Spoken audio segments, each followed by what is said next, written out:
Hello बच्चा लोग, आज हम पढ़ने वाले हैं चैप्टर 2 आपकी ज्योग्राफी का chapter 1 shaping of earth surface आपकी न्यू एनसीईआरटी से। ठीक है, एंड क्लास 9 की तो तुमको पता ही होगा। ठीक है, तो बेसिकली हम इस चैप्टर का पार्ट 2 कर रहे हैं। ठीक है, आज मेरी वीडियो का पार्ट 2 है। पिछली वीडियो में मैंने आपको इस माइंड मैप के थ्रू प्लेट टेक्टोनिक्स के बारे में बताया था, उसका इंट्रोडक्शन दिया था और ये भी बताया था कि ये मूव करते हैं और ये भी बताया था कि किस वजह से मूव करते हैं, क्योंकि नीचे वाली लेयर्स की वजह से। अब हम नीचे वाली लेयर्स के बारे में कुछ चीज़ें पढ़ने वाले हैं।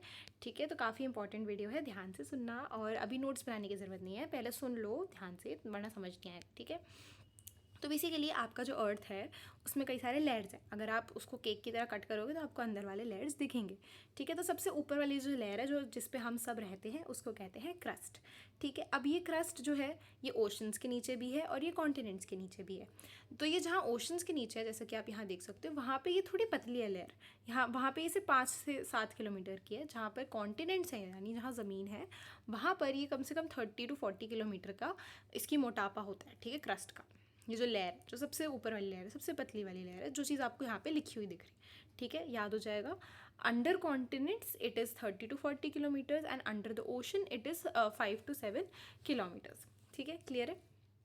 उसके बाद आपका आता है लिथोस्फीयर। ठीक है, देखो बेसिकली 3 ही लेयर होती है, मेन 3 लेयर होती है, बाकी की जो लेयर है इनके बीच में ही है। ठीक है, जैसे कि पहली लेयर है क्रस्ट, उसके अंदर आपको देखने को मिलता है मैंटल, सबसे बड़ी मोटी लेयर। उसके बाद आपको दिखता है कोर। कोर के भी 2 पार्ट्स है, वैसे ही आपको कुछ और पार्ट्स, 2 पार्ट्स और बताऊंगी। ठीक है, पर मेन आपको ये याद रखना है, क्रस्ट, मैंटल, कोर। ठीक है, बाकी जो लिथोस्फीयर है वो आपका क्रस्ट और मैंटल के बीच में इधर उधर में आ जाता है। ठीक है, तो थोड़ा थोड़ा पार्ट क्रस्ट में, थोड़ा थोड़ा पार्ट अपर मैंटल में आपको देखने को मिलता है। ठीक है, वो बहुत ही रिजिड है और ये आउटर लेयर है अर्थ की, जिसमें क्रस्ट भी है, जिसमें थोड़ा थोड़ा अपर मैंटल भी है। ठीक है, तो ये जो लिथोस्फीयर है ये 100 किलोमीटर्स का, ये जो आपको लाइट ब्राउन वाला पार्ट दिख रहा है और क्रस्ट वाला जो पार्ट है, इस पूरे को हम मिला के थोड़ा थोड़ा लिथोस्फीयर कह देते हैं। ये 100 किलोमीटर्स का है लगभग।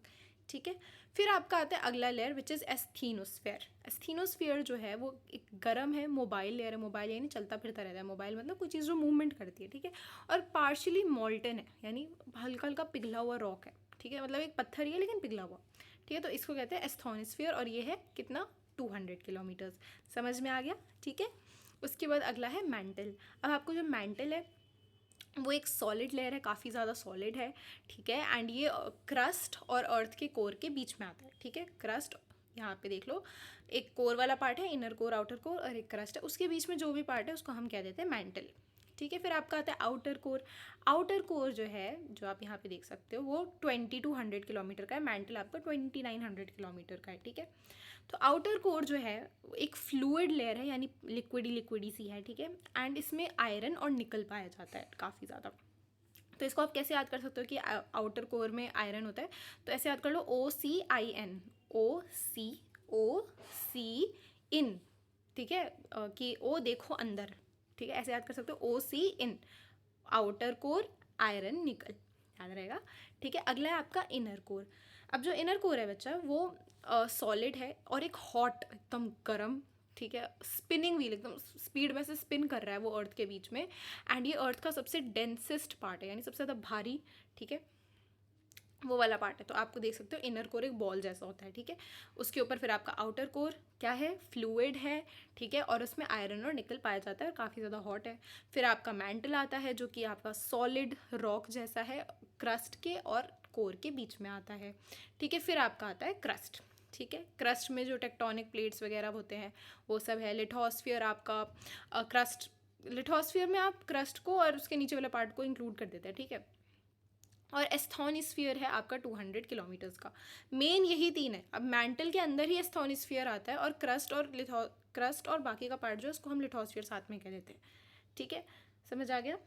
इस डायग्राम में आप देख सकते हो कि मैंटल के साथ ही एस्थोनिस्फीयर है और आपका जो लिथोस्फीयर और क्रस्ट, यानी जो क्रस्ट वाला पार्ट है उससे नीचे वाला पार्ट है, उस पूरे को आपने लिथोस्फीयर कह दिया। तो बेसिकली आपका जो अर्थ है, अर्थ का जो सरफेस है, ऊपर वाला पार्ट क्रस्ट, जिस पे हम तुम रह रहे हैं, और जो सबसे बीच वाला पार्ट है अर्थ का सेंटर, उसके बीच में जो डिस्टेंस है वो है 6375, यानी ये अर्थ का रेडियस है। क्यों, सरफेस से लेके जो पॉइंट होता है सेंटर वाला, उसके बीच में जो डिस्टेंस होता है उसको ही तो रेडियस कहते हैं। तो ये हमारा अर्थ का रेडियस है, इतना बड़ा हमारा अर्थ है, आप समझ सकते हो इससे। ठीक है, इससे आप अर्थ का वॉल्यूम वगैरह सब निकाल सकते हो, आपको रेडियस पता है तो। ठीक है। अब आपको याद हो जाएगा लिथोस्फीयर 100 किलोमीटर, एस्थोनोस्फीयर उसका डबल 200 किलोमीटर, एंड मैंटल सबसे बड़ा 2900 kilometre, outer core 2200 kilometre, inner core 1250 kilometre. याद रहेगा, ठीक है। दिमाग में एक दो बार चलाओ, याद हो जाएगा, ठीक है। ओके, तो ये इन्फॉर्मेशन समझ आ गई। अब हम अगले पे बढ़ते हैं। अब हम टेक्टोनिक प्लेट्स के टाइप्स को देखेंगे। तो सबसे पहले हमें देखने को मिलता है कॉन्टिनेंटल प्लेट, ठीक है। अभी तो देखा ना कि जिसके ऊपर कॉन्टिनेंट्स है, जिस क्रस्ट के ऊपर कॉन्टिनेंट्स है वो थोड़े बड़े होते हैं एंड ये कॉन्टिनेंट्स को कैरी करते हैं। फिर आपके ओशियानिक प्लेट्स होते हैं जो जिसके ऊपर ओशंस होते हैं, ओशन फ्लोर होती है जिसके ऊपर, उसको हम ओशियानिक प्लेट कह देते हैं। फिर होता है मिक्स्ड प्लेट। अब कुछ प्लेट्स होते हैं जिसपे दोनों आ जाते हैं, आप इस डायग्राम से समझ सकते हो, ठीक है। तो ऐसा नहीं है कि भाई एकदम कॉन्टिनेंट खत्म हुआ, ओशन स्टार्ट हुआ और तुरंत ही दूसरी प्लेट है, हमेशा ऐसा नहीं होता। तो कई बार ऐसे प्लेट होते हैं जिसमें दोनों हो जाता है। जैसे आप यहाँ पे छोटा सा पार्ट देख सकते हो ना, इस वाले पार्ट पे आप दोनों चीज़ें देख सकते हो, ओशियानिक प्लेट भी देख सकते हो और आप अपना कॉन्टिनेंट भी देख सकते हो, राइट। तो इसको कहते हैं मिक्सड प्लेट। समझ आ गया। तो ये बीच वाला मिक्सड प्लेट है, ये कॉन्टिनेंटल पिंक वाला है और ग्रीन वाला ओशियानिक प्लेट है, ठीक है। कुछ जो दुनिया के सबसे बड़े मेजर इंपॉर्टेंट प्लेट्स हैं जिनका नाम आपको याद कर सकते हो, 2-3 बार पढ़ना याद हो जाएगा। Pacific plate, European plate, African plate, south American plate and Indo Australian plate and Antarctic plate. तो ये सारे सबसे बड़े इंपॉर्टेंट प्लेट्स हैं जिनको आपको याद करना है। ओके, अब मैंने आपको बताया था कि जो प्लेट्स हैं ये धीरे धीरे मूव कर रहे हैं। किसके ऊपर मूव कर रहे हैं? मैंटल के ऊपर। मैंटल में कुछ चीज़ें हो रही हैं, कुछ हलचल हलचल होती है नीचे वाली लेयर में, उसकी वजह से जो ऊपर वाले प्लेट्स हैं वो मूव करते हैं, ठीक है। तो ये किस हलचल, कौन सी हलचल है भाई? ये हलचल को ही कहते हैं कन्वेक्शन करंट्स, ठीक है। मैंने बताया था ना कि ये मूव करते हैं, जो प्लेट्स हैं जिस पे हम रह रहे हैं, ये जो मूवमेंट कर रहे हैं ये बहुत हल्का मूवमेंट होता है, यानी पूरे साल में कुछ सेंटीमीटर। जो बीच बीच में आपको अर्थक्वेक वगैरह देखने को मिलते हैं, इस वजह से हो रहा है कि थोड़ा थोड़ा जो भी हलचल हो रही है हमारे प्लेट्स में। और ये प्लेट्स क्यों मूव करें? कन्वेक्शन करेंट्स की वजह से। अब हम इसको समझने वाले। तो टेक्टोनिक प्लेट्स का मूवमेंट हो रहा है कन्वेक्शन करेंट्स की वजह से, जो कि आपका मैंटल में होता है। लेयर बताई थी ना मैंटल, क्रस्ट के नीचे वाली वाल। तो बेसिकली जो अर्थ का कोर है, बीच वाला पार्ट, उसमें हीट होता है। बताया था ना, जो जो घूम रहा है उससे बहुत सारी हीट निकलती है। मैंटल गर्म हो जाता है। अब जो गर्म मैंटल होता है वो ऊपर की तरफ राइज होता है। कहते हैं ना कि गर्म चीज़ ऊपर जाती है, ठंडी चीज़ें नीचे आती है, जैसे एसी की हवा नीचे आती है, वैसे ही तो गर्म चीज़ें ऊपर जा रही है, मैंटल गर्म होते होते ऊपर जाएगा। जो ऊपर का पार्ट है मैंटल का, जो ठंडा रह जाता है वो नीचे जाता है, फिर वो भी गर्म हो जाता है, फिर वो भी ऊपर जाता है, ऊपर का ठंडा पार्ट फिर नीचे आता है। तो ऐसे round round round round round होता है। तो इसी राउंड मूवमेंट को हम कन्वेक्शन करंट कहते हैं, ठीक है। इस पर एक डायग्राम है आपकी बुक में, जिस पे मैंने अलग से वीडियो बनाई है, आप उस डायग्राम को देखोगे अच्छे से सब क्लियर हो जाएगा, ठीक है। ओके, तो मैंटल राइज होगा, उसके बाद जो कूलर पार्ट है यानी जो ठंडा पार्ट है ऊपर वाला, वो सिंक हो जाएगा यानी डूब जाएगा, नीचे आ जाएगा। तो यही मूवमेंट हो रही है गोल गोल, इसी को हम कहते हैं कन्वेक्शन करंट। और यही करंट जो है, ये जो मूवमेंट हो रहा है, करंट बेसिकली लहर होती है, ठीक है। जैसे ओशन की करंट होती है ना, ऐसे जब जाती है तो हम कहते हैं कि अच्छा ओशन की करंट आ रही है, वैसे कन्वेक्शन करंट आपके मैंटल वगैरह में होता है, जिसकी वजह से पुश एंड पुल होता है टेक्टोनिक प्लेट्स। आपकी जो टेक्टोनिक प्लेट्स है वो कभी धक्का खा रहे हैं, कभी खिंचा रहे हैं, ठीक है। इसलिए जो आपके टेक्टोनिक प्लेट्स है अलग अलग डायरेक्शन में भी मूव करते हैं। क्यों? क्योंकि कभी ऊपर जा रहा है कन्वेक्शन करंट, कभी नीचे जा रहा है, इस तरह से, ठीक है। समझ में आ गया। अब हम प्लेट की बाउंड्री को समझेंगे। तो बेसिकली प्लेट की बाउंड्री 3 टाइप की होती है। बाउंड्री क्या है? आपकी प्लेट की एज, ठीक है, जो कोना कोना है जो फॉर्म कर रही है आपकी प्लेट को पूरा, उसको जो एज है उसको हम कहते हैं प्लेट बाउंड्री। तो the edge of a plate is called edge boundary. और ये 3 टाइप्स की होती है, ठीक है। जैसे कि एक होती है कन्वर्जेंट बाउंड्री, एक होती है डाइवर्जेंट बाउंड्री, एक होती है ट्रांसफॉर्म बाउंड्री, ठीक है। अब हम एक एक करके समझेंगे इसको। 1 सेकंड के लिए रुको, मैं अभी समझाती हूँ। ओके, सो अब मैं समझाती हूँ। कन्वर्जेंट बाउंड्री क्या होती है? जब दो प्लेट हैं वो दोनों एक दूसरे की तरफ मूव कर रहे हैं, कन्वेक्शन करंट हो रही है, नीचे कुछ कुछ हो रहा है, उस वजह से अगर दो प्लेट्स एक दूसरे के पास आ रहे हैं तो वो जो बाउंड्री फॉर्म होगी उसको हम कहेंगे कन्वर्जेंट बाउंड्री, ठीक है। अभी जो मैंने ये फॉर्म फोल्ड माउंटेन्स लिखा है वो मैं आगे समझाऊंगी, अभी सुन लो बस, ठीक है। तो जब दो एक दूसरे की तरफ टूवर्ड्स मूव कर रहे हैं तो कन्वर्जेंट। डाइवर्जेंट अगर वो एक दूसरे के अवे मूव कर रहे हैं, अपार्ट फ्रॉम ईच अदर जा रहे हैं, यानी दो प्लेट है वो ऐसे जा रहे हैं, ऐसे मूव कर रहा है कन्वेंशन करेंट्स की वजह से, तो जो बाउंड्री फॉर्म होती है उसको कहते हैं डाइवर्जेंट बाउंड्री, ठीक है। ये जो लिखा हुआ है मैग्मा राइजेस वगैरह समझाऊंगी, रुक जाओ, ठीक है। और एक होती है ट्रांसफॉर्म बाउंड्री। ये ऐसी होती है प्लेट्स जो एक दूसरे के बगल से चले जाएं, जैसे कि दो है ऐसे करके एक दूसरे को पास कर दें, ठीक है। तो basically plates that slide past each other, एक दूसरे से स्लाइड करके अपना अपना चलेगा अपने अपने रास्ते। अब ये ऐसे भी जा सकते हैं, ये दोनों ऐसे भी जा सकते हैं, ये दोनों ऐसे भी जा सकते हैं, एक दोनों ऐसे भी जा सकते हैं, ठीक है। तो बेसिकली एक दोनों के स्लाइड होते हैं एक पास्ट ईच अदर, ठीक है, अगल बगल, ठीक है। इसमें भी जो लिखा हुआ है ये सब मैं समझाऊंगी, ठीक है। अभी के लिए हम सबसे पहले ये वाली जो इमेज है इसमें मैंने अलग से वीडियो बनाई है, देख लेना, कॉन्सेप्ट बहुत क्लियर हो जाएगा कि क्या हो रहा है, क्या मैग्मा जोन्स वगैरह है, क्या कंडक्शन है, ये सब समझ आ जाएगा, ठीक है। वैसे एग्जाम पॉइंट में आपको शायद एक्सप्लेनेशन के लिए ये इमेज वगैरह नहीं आनी चाहिए, लेकिन आपका कॉन्सेप्ट क्लैरिटी ज़्यादा इंपॉर्टेंट है, राइट। अब हम कन्वर्जेंट बाउंड्री के बारे में लिखेंगे, बहुत इंटरेस्टिंग है, ठीक है, ध्यान से सुनना। तो बेसिकली जब दो कॉन्टिनेंटल प्लेट्स की बात करें, अगर दो कॉन्टिनेंटल प्लेट्स एक दूसरे के पास आ रहे हैं ना, तो मान लो ये दोनों हैं, ये दोनों एक दूसरे के पास आ रहे हैं, प्रेशर लग रहा है, बहुत जोर से आ रहे हैं और ऐसे हो जाते हैं, ऐसे हो जाते हैं, तो क्या बन गया, पहाड़ बन गया ना। देखो ये है ऐसे ऐसे ऐसे ऐसे ऐसे ऐसे ऐसे ऐसे पहाड़ बन गया, फोल्ड होके पहाड़ बने, तो इनको हम कहते हैं फोल्ड माउंटेन्स। तो अगर दो कॉन्टिनेंटल प्लेट साथ में आते हैं ना, तो हमें फोल्ड माउंटेन्स देखने को मिल जाता है, जैसे कि हमारा हिमालयाज़। अब तुमको हिमालयाज़ कैसे बना मैम, तो पहले जो इंडियन सब कॉन्टिनेंट थी ना वो कहीं और थी, यानी वो कहा जाता है कि अफ्रीका के रीजन में थी, ठीक है। तो वो उधर थी हमारी इंडिया की सब कॉन्टिनेंट, इधर नॉर्मल था एशिया चाइना वाला पार्ट। तो जब वो ऐसे ही था, हमारी इंडियन सब कॉन्टिनेंट आई आई आई आई आई और ऐसे ऐसे ऐसे करके पहाड़ खड़े हो गए। और इसलिए देखते हो इंडियन बाउंड्री पे आपको क्या देखने को मिलता है, हिमालयाज़ देखने को मिलता है। क्यों है ये बाउंड्री पे Himalayas, because of this only, कि दो प्लेट्स कॉन्टिनेंटल प्लेट्स टकराए थे और ऐसे फोल्ड होके माउंटेन बन गया था, इसको कहते हैं कॉन्टिनेंटल प्लेट्स। पहाड़ सिर्फ फोल्ड होके नहीं बनते, और भी तरह के पहाड़ होते हैं, इसको हम फोल्ड माउंटेन्स कहते हैं, जैसे जो हमारे हिमालयाज़ हैं, ठीक है। तो कितना इंटरेस्टिंग है, सोचो हमारा इंडिया कहीं और से आया था भाई, ऐसा नहीं था कि एक दिन में आ गया कि हाँ भाई तैर तैर के आ गया इंडियन कॉन्टिनेंट, एक दिन में नहीं हुआ, काफ़ी बिलियन साल लगे हैं, थोड़ा थोड़ा थोड़ा थोड़ा मूव करते करते करते हमारा इंडिया यहाँ पहुँच गया जहाँ आज हमें देखने को मिलता है। इनफैक्ट अभी भी हमारी जो इंडियन सब कॉन्टिनेंट है वो धीरे धीरे और जा रही है, और इसलिए हमारे हिमालयाज़ की हाइट और बढ़ रही है, बहुत कम, हमें पता नहीं चलता, वो धीरे धीरे बढ़ रही है हमारे माउंटेन्स, ठीक है, वो टकरा रही है इसके अंदर और भी ज़्यादा। तो हिमालय जो है हमारे फोल्ड माउंटेन्स है, ठीक है। और ये तब फॉर्म होता है जब दो कॉन्टिनेंटल प्लेट कोलाइड करते हैं। और भी तरह के माउंटेन्स होते हैं, जैसे कि एक होता है, जैसे कि मान लो ज़मीन है, उसके अंदर मैग्मा यानी लावा जो है बहुत गरम गरम अचानक से फट जाता है, ठीक है, फटा मैग्मा तो उड़ेगा, अब उड़ के वो अचानक से बहुत स्पीड में एकदम ऊपर पहुंच जाता है, मतलब बहुत स्पीड में ऊपर जाता है फट के, और फिर धीरे धीरे धीरे धीरे गिरना शुरू होता है, ठीक, ऊपर तक गया मैग्मा, लावा जो है नीचे से फट के गर्मी की वजह से, और फिर धीरे धीरे नीचे आएगा। जब धीरे धीरे नीचे आएगा, क्योंकि बाहर का मौसम ठंडा है और मैग्मा गर्म है, तो ठंडा होकर पहाड़ बन जाएगा, मतलब पत्थर बन जाएगा। सोच ऐसे गया ऊपर, फिर से नीचे नीचे गिर रहा है, उतने में ही वो जम गया गिरते गिरते, तो वो क्या बन गया, पहाड़ बन गया। उस टाइप से भी पहाड़ बनते हैं, ठीक है, वॉल्केनोज भी बनते हैं इस टाइप के, इस टाइप से आपको प्लेट्यूज भी देखने को मिल सकते हैं। तो ये सारी चीज़ें बनती हैं ऐसे, सोचो कितना इंटरेस्टिंग है, ज़मीन के अंदर से फट फट के चीज़ें बनी है, जो भी आज हमें ज़मीन देखने को मिल रही है ऐसी फॉर्म हुई है, कुछ ना कुछ उसकी बैक स्टोरी है, कुछ ना कुछ हुआ था जिससे वो आज इस तरह से दिखती है, ठीक है, क्लियर है। तो ये तो हो गया कि अगर दो कॉन्टिनेंटल प्लेट कोलाइड करें, अगर दो एक ओशन प्लेट और एक कॉन्टिनेंटल प्लेट कोलाइड करेगी तो क्या होगा। ये तब होता है, मैंने बताया था ना कि कॉन्टिनेंटल प्लेट आपकी भारी होती है, बड़ी होती है, और जो आपकी ओशन प्लेट होती है वो डेंस कही जाती है। ओशन प्लेट जो होती है डेंस होती है, डेंस यानी फिजिकल टर्म्स में वो काफ़ी ज़्यादा भारी होती है, ठीक है।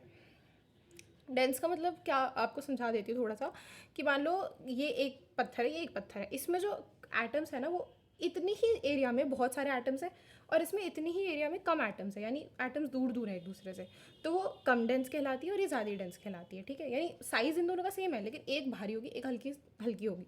क्यों, क्योंकि इसमें दूर दूर प्लेस है एटम्स, यहाँ पे एकदम पास पास चिपके हुए हैं, तो इसको कहते हैं डेंस। तो जो ओशन प्लेट्स होती है ना वो पतली होती है लेकिन काफ़ी डेंस होती है, उस वजह से वो नीचे डूब जाती है, और जो कॉन्टिनेंटल प्लेट है वो ऊपर चली जाती है। तो मान लो ये दोनों जा रहे हैं, ठीक है, ऐसे ऐसे ऐसे, और ये इसके ऊपर से चलाती है, ये मैं इस तरह से बना रही हूँ क्योंकि बड़ा होता है, ये पतला होता है, तो ऐसे ऐसे करके ये इसके नीचे डूब जाती है, और हमारी जो कॉन्टिनेंटल प्लेट है वो ऊपर आ जाती है, ओशन प्लेट नीचे चली जाती है। अभी ओशन प्लेट नीचे कहाँ जाएगी, नीचे क्या होता है, नीचे मैंने बताया था ना मैंटल होता है, तो नीचे जो मैंटल होता है वो गर्म होता है, नीचे चला गया वो मैंटल में जाके वो पिघल जाएगा। ये जो आपकी ओशन प्लेट थी ना ये पिघल जाएगी, पिघलेगी तो क्या होगा बताओ, पिघलेगी तो मैग्मा बन जाएगा, लावा बन जाएगा, और वो फट जाएगा, फट सकता है, बाद में फट सकता है, उसको हम कहते हैं वॉल्केनिक इरप्शंस, ठीक है। आपकी बुक में नहीं दिया हुआ कि ये मैंटल में चला जाता है कुछ भी, बस आपको दिया हुआ है कि अगर ओशन प्लेट और कॉन्टिनेंटल प्लेट कोलाइड होते हैं तो कॉन्टिनेंटल प्लेट उसके ऊपर स्लाइड कर जाता है और ये नीचे चला जाता है, जिसकी वजह से वॉल्केनिक इरप्शंस होते हैं और अर्थक्वेक आ सकता है, ठीक है। अब सोचो इतनी भारी चीज़ें ज़मीन के अंदर हो रही हैं भाई, बड़ी बड़ी चीज़ें एक दूसरे के ऊपर चढ़ रही हैं, तो अर्थक्वेक तो आएगा ही ना, तो अर्थक्वेक इस वजह से भी आ सकता है, ठीक है। आपके बुक में दो ही दी गई हैं कि अगर दो कॉन्टिनेंटल प्लेट कोलाइड करें या फिर एक ओशियानिक प्लेट एक कॉन्टिनेंटल प्लेट कोलाइड करे तो क्या होता है। पर आपके दिमाग में क्यूरियोसिटी आ रही होगी कि मैम अगर 2 ओशियानिक प्लेट कोलाइड करे तो क्या होगा। अब सोचो बीच ओशन में 2 ओशियानिक प्लेट है, वो दोनों कोलाइड करती हैं, दोनों पतली हैं, तो दोनों एक दूसरे से टकरा रही हैं, टकराया जा रही है, कोई किसी के ऊपर नहीं चढ़ रहा, कुछ नहीं हो रहा। तो क्या होता है कि वो दोनों ही, जब कहते हैं ना 2 चीज़ लड़ती है तो तीसरा फ़ायदा उठा लेती है, तो जो नीचे से मेंटल होता है वो ऊपर आ जाता है, बेसिकली वो पूरा ही गर्म हो जाता है। ये दोनों चीज़ें मिली, गर्म हो गई दोनों, ठीक है। अब ये गर्म हो गई क्योंकि मेंटल इनसे ऊपर आ जाता है थोड़ा सा, तो इस वजह से पूरा लावा बन जाता है, फिर ठंडा हो जाता है, ज़मीन बन जाती है ना। पूरा लावा बन गया, पूरा वो एक ज़मीन बन गई सीधी, इस तरह से हो जाता है बीच ज़मीन में, सॉरी बीच ओशन में आपको ये देखने को मिलता है। मान लो 2 ऐसे आई, नीचे से मेंटल ऊपर आया, इसने पूरा ये पिघला दिया ये ज़मीन को जो आई है, ठीक है। अब ये यहाँ पे एक ज़मीन बन गई, ठीक है, समझ आया। लावा बना ना आपका, जो लावा ऊपर आ गया मेंटल, वो उसको पूरा ज़मीन बना देता है और वो आइलैंड बन जाता है। सोचो बीच ओशन में ज़मीन कहाँ से आ रही है, ऐसी तो आ रही है जब 2 ओशन प्लेट्स मिल रहे हैं, फिर वो पिघल जा रहे हैं, लावा बन रहा है, फिर लावा वापस से स्ट्रॉन्ग हो जाता है। इस तरह से आपको ओशियानिक प्लेट्स देखने को मिलते हैं, ठीक है, जब ओशियानिक प्लेट्स 2 मिल जाते हैं। इनफैक्ट जो जापान का एरिया, वहाँ पे जितने आइलैंड है ना वो इसी तरह से बने हैं। समझ आया तो ठीक है, वरना भूल जाओ, ठीक है। इस सिलेबस में नहीं है कि अगर 2 ओशियानिक प्लेट्स मिलते हैं तो क्या होता है, ठीक है। आइलैंड्स फॉर्म होते हैं बेसिकली इनकी वजह से, ठीक है, समझ में आ गया। हम आगे पढ़ने वाले हैं आपकी डाइवर्जेंट बाउंड्री की तरफ और ट्रांसफॉर्म बाउंड्री की तरफ। डाइवर्जेंट मैंने बताया था कि 2 प्लेट्स जब ऐसे ऐसे अलग जा रही, अब अलग जाएंगी तो नीचे जो मैग्मा है, जो लावा है, वो ऐसे बाहर आ जाएगा बीच की जगह से, बीच से बाहर आएगा, ऐसे करके वापस गिर जाएगा, कुछ ना कुछ फॉर्म हुआ, पहाड़ फॉर्म हो सकते हैं। बाहर आया लावा, सूख गया, वापस से पत्थर बन गया। अब वो बहुत सारी चीज़ हो सकती है, वो मान लो पहाड़ बन गया, वहाँ पे एक प्लेट्यू बन गया, या फिर मान लो ये चीज़ बीच ओशन में हो रही है, बीच ओशन में 2 ऐसे हो गए और लावा बाहर आ रहा है, तो ओशन के अंदर भी आपको देखने को मिल जाता है, इसलिए पहाड़ वगैरह, उसको कहते हैं मिड ओशन रिजेस। तो कई सारे न्यू फीचर्स इससे बन सकती है, ठीक है, जब 2 अलग हुए, मैग्मा बीच से ऐसे करके निकल गया और सूख गया, ठीक है, क्लियर है। तो इसको कहते हैं डाइवर्जेंट बाउंड्री।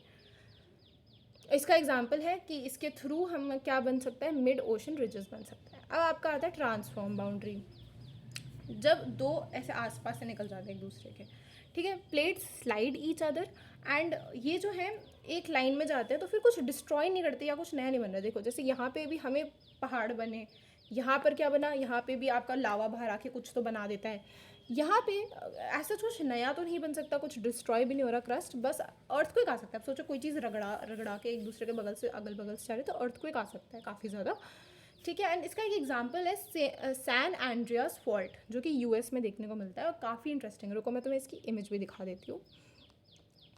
तो इस तरह से दिखता है, सोचो ये 2 प्लेट्स हैं अलग अलग, जो आपको बीच में जगह दिख रही है ना, ये 2 प्लेट्स है जो आजू बाजू में है, ठीक है, और इनके बीच में जो जगह है इसको हम फॉल्ट कह देते हैं, जो जगह बच गई है, ठीक है। तो ये आजू बाजू से जाते हैं और ये इस तरह से दिखता है। देखो कितना इंटरेस्टिंग है, धरती पे हमें 2 प्लेट्स मिलते हुए दिख रहे हैं, ठीक है। तो इसको हम कहते हैं सैन एंड्रियास फॉल्ट, ठीक है। तो इसी के साथ आपका ये वाली वीडियो ख़त्म होती है। इस पहले पार्ट में मैंने आपको प्लेट्यूज़ के बारे में समझाया, अलग अलग बाउंड्रीज़ के बारे में समझाया और कन्वेक्शन करंट समझाया। आई होप आपको क्लियर हो गया होगा सब कुछ, और काफ़ी इंटरेस्टिंग भी लगी होगी, कुछ एक्स्ट्रा चीज़ें भी बताई हैं।